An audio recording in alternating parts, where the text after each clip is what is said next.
in my regular life, when I'm not doing my community work and stuff, I actually work with young people 16 to 24. Some that are not or have not been on the right path and are trying to get it together and get their GEDs and stuff like that. So I'm very passionate about that, because I know the pitfalls out there. I know how easy it is to take certain choices that they feel like is a easy way out, but it's just a trick and it never works.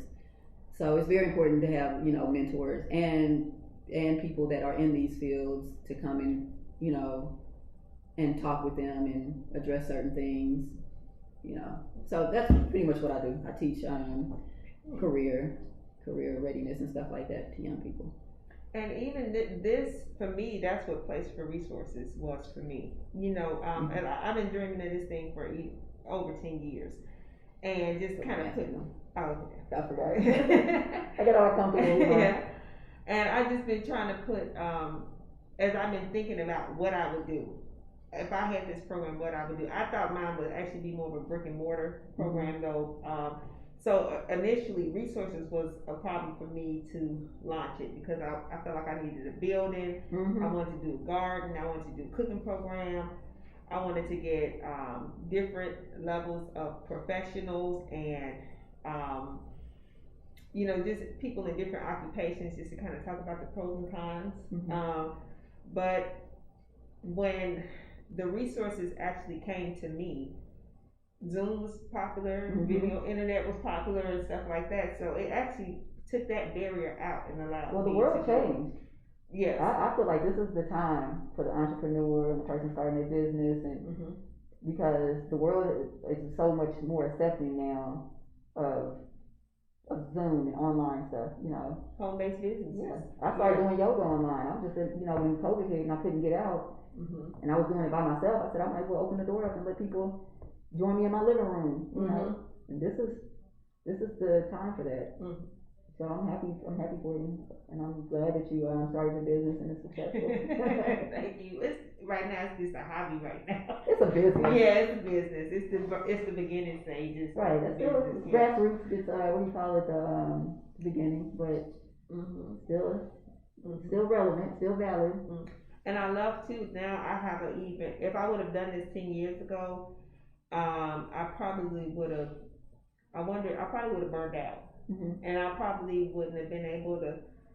I'm just thinking. I'm not gonna say I probably wouldn't have, but today I have more and more and more resources than I even imagined that I would even have, even at that stage. Well, 10 years ago, I started this thing called the Turn Project, and it's kind of similar to what you're talking about. But back then, everything was brick and mortar.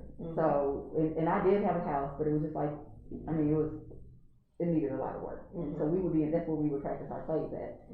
And I had this great vision of all this stuff too, but the difference between then and now is that now everything, I don't think 10 years ago I even had a laptop, to be honest. Right. I'm trying to remember, but I think I was still going to places and using their stuff and going to the library. I didn't, my finances weren't where they needed to be, but it was almost unheard of to expect people to come on Zoom or to. I didn't have a Facebook page 10 years ago, I don't think. Right. If I did, it was just barely. I think that was right after MySpace. Some people had Facebook, but I hadn't made that transition yet. So people weren't as accessible. And so now, and you don't have to spend as much money. Back then, when we were doing those plays, you had to have flyers. You had to go find a company to print, somebody to make them, company to print them. And then you had to go and hand deliver them out to places. And now you can just put an event on Facebook or Instagram, and you saved between $200 and $500. Agreed. You reach it, if you got 5,000 people, following you on Facebook, I have 5,000 in my regular, and then I have my hip hop group and I have another hip group that's international. It's not that group. I'm just an admin on, but that has like 27K. You know what I'm saying? And so. Of course, I wouldn't advertise to them for local things. Right. But I at least got 5,000 people in my own base that they say you get 10% of that. Okay. So, you know what I'm saying? So back then you have to make 5,000 flyers and hope to get 10% of that to actually come out. Okay. So you see the reach is so much better. On top of that, I think, at least for me, I know that the things that I didn't know my capabilities. So I depended on everyone else to validate. Validate, yes, but also to bring their things. Like, for instance, like, you're filming yourself. 10 years ago, I would have had somebody else film me because I wouldn't have known that I could edit and that I could film myself, and I wouldn't have had the equipment. So now we have iPhones and equipment, and we film ourselves. Back then, I had a photographer come in and take my pictures.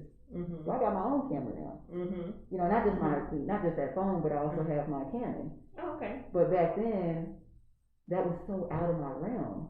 Those were things that you would not delegate, but you would contract out to. You know what I'm saying? Now you're empowered more so than 10 years ago. And maybe 10 years ago you would have been on top of it, but 10 years ago for me, I know that it was almost unheard of for people to be taking their own pictures, doing. And maybe I'm stretching with 10. Maybe it was more like 15. Yeah, I got you. So 2004 and 5, however long ago that was. Yeah, that was around the time because I tell people I was Googling. Excuse me, Google wasn't even a thing. I was on the internet, searching. I was searching. I think Yahoo was the major search engine there. But just looking for adult classes, womanhood classes, and stuff like that. And so now I see like femininity classes, or I see people offering specific things that you can look for, and it's just things people had a hobby, and they turned it, and they just started sharing their expertise with people. So it's kind of all over the place. So that's where this kind of comes in, where I just kind of pull in options for people to do certain things. So and I'm nervous every step of the way.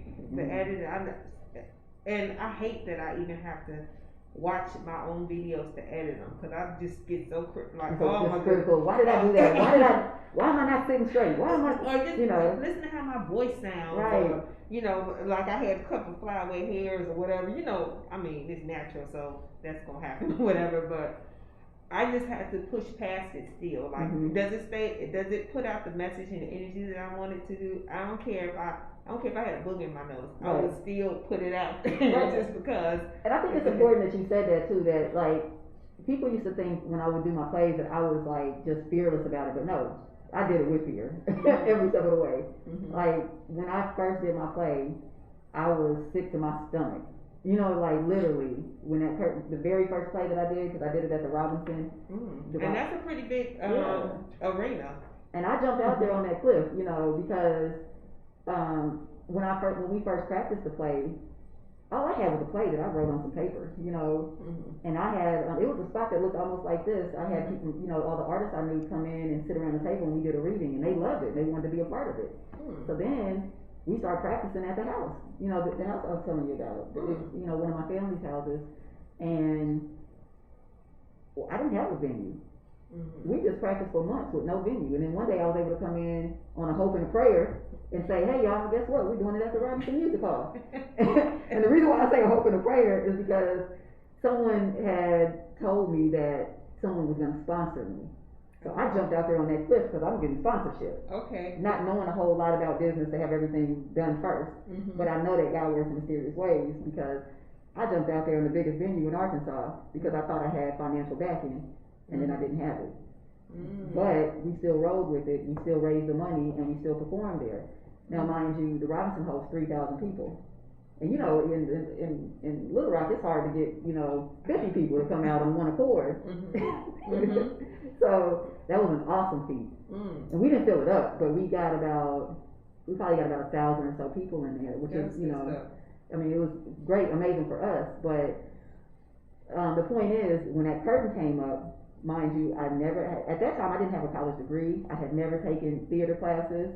I had literally, when we practiced, I had the stage directions posted on the wall.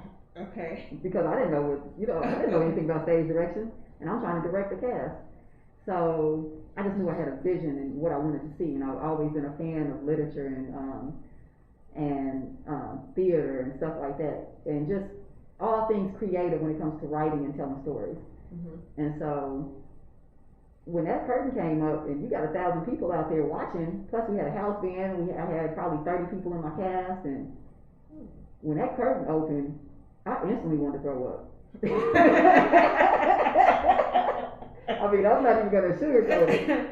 I had to sit there and still not, because I was in the play, because I didn't have, at that point I didn't have anybody to replace me yet. So I was, you have to have many hats, you know. So I was in the play, so I'm sitting on the stage, and that curtain came up, and I got sick to my stomach, because all I could think is that I got to hold this together for 2 hours. You know what I mean?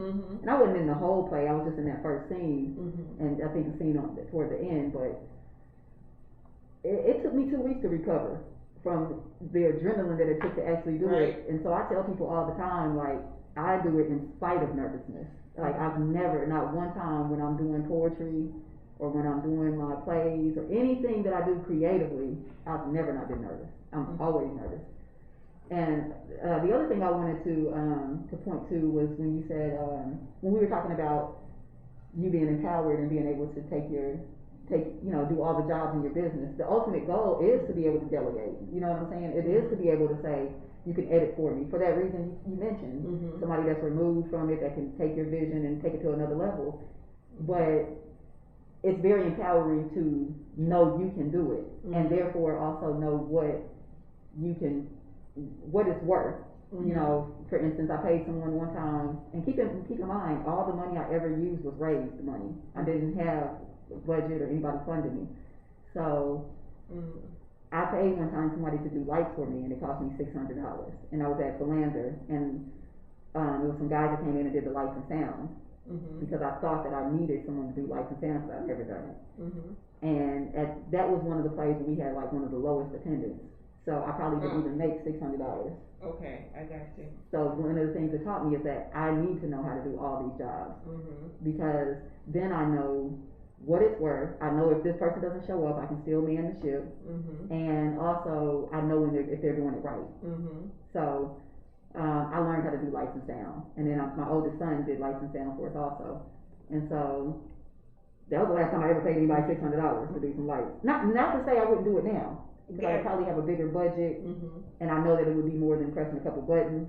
And you probably putting your energy into something else, than lights and sound, something that would be adding more value than because you've already been to that point. Yeah. But I do think it's very humbling to have to work every aspect of your company to know what you're asking other people to do, you know, and what you're expecting of them, and you know, I've never been. I've always been humble to where anything I'm going to ask another person to do, I'm going to, be willing to do it. Willing to do it yourself. Yeah. I have a rule though. If somebody asks me for something, they have to be willing to do what I did to get it. Exactly. You know, like I do multiple jobs and multiple tasks and stuff like that. You know, so if you ask me for a resource, I will tell you how I did it. And then I get people to be like, yeah, I'm not gonna do that. I'm like, well, that's what I did to get it, to give it to you. So if you're not even willing to do what I did, then I have to rethink that. It's one of my boundary setting techniques. Yeah. Well, that's a good one, because it is. It's like, how can you have appreciation for it if it's given to you? You appreciate things when you work and you grind.